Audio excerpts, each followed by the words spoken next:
बेटा अब हम क्वेश्चन थर्ड की तरफ चलते हैं। जो हमारा थर्ड क्वेश्चन है वो क्या है, a girl is riding her scooter and find that its speedometer reading is constant, is it possible for her scooter to be accelerating and if show how. तो देखो वो बेसिकली क्या पूछ रहा है कि एक लड़की जो है अपने स्कूटर को चला रही है और जो उसका स्पीडोमीटर है, स्पीडोमीटर जिससे आपको स्पीड पता चलती है, उसकी जो रीडिंग है वो हमेशा कांस्टेंट रहती है, यानी कि एक जैसी रहती है। स्पीड जो है उसकी एक जैसी है इसका मतलब। तो क्या पॉसिबल है कि स्कूटर जो है एक्सीलरेटिंग मतलब चेंज इन वेलोसिटी, उसकी वेलोसिटी में चेंज हो रहा है? अगर हाँ है आपका आंसर तो कैसे? देखो आप इसको ऐसे लिख सकते हो, आप समझने की कोशिश करो कि जैसे आपका स्कूटर है वो एक स्पीड से ही चल रहा है, हाँ वो चल रहा है एक स्पीड से, तो हम इसे एक्सीलरेशन में कैसे काउंट करेंगे? पर वो अपनी डायरेक्शन अगर उसी स्पीड में चेंज कर ले रहा है तो इसका मतलब डायरेक्शन चेंज हो रही है। बेशक कांस्टेंट स्पीड है but change in directional is equals to कह देते हैं हम एक्सेलरेशन हो रहा है। तो आप इसका लिखोगे yes it is possible, because speed constant रहने से ये नहीं है कि आपका एक्सेलरेशन नहीं हो रहा। If the speed is constant and but direction is changing then the acceleration is happen. ठीक है। और क्वेश्चन नंबर 4 है आपका। क्वेश्चन नंबर 4 के बाद आपके ठीक वाले न्यूमेरिकल शुरू हो जाएंगे। तो उससे पहले मैं आपको ना कुछ रूल्स बताना चाह रही हूँ।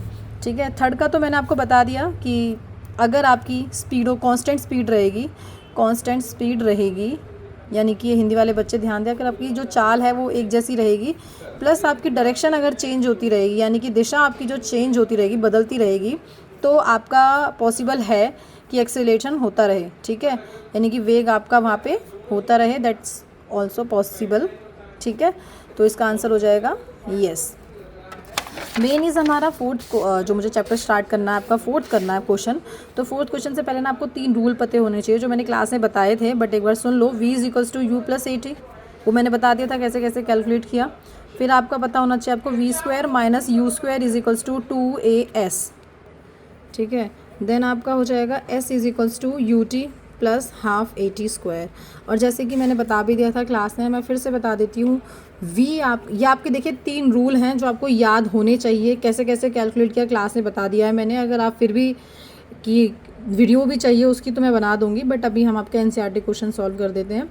तो जो है ना, पहला है v is equals to u plus a t, v square minus u square 2ac, s equals to u t upon plus में हाफ ए टी स्क्वायर। देखो यहाँ पे जो s है वो हमारा डिस्टेंस को हो जाता है, ठीक है, यानी कि दूरी। u हमारा इनिशियल वेलोसिटी, ठीक है, यानी कि हमारी जो आरंभिक वेग, ठीक है, और v हो जाता है हमारे फाइनल वेलोसिटी यानी कि अंतिम वेग, और a होता है हमारा एक्सेलरेशन। ठीक है, और हमारा t टाइम होता है यहाँ पर।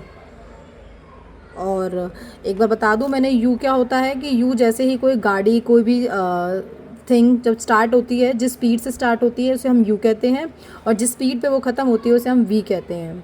इतना इस वीडियो के लिए बहुत है। नेक्स्ट में मैं आपको फोर्थ क्वेश्चन कराऊंगी।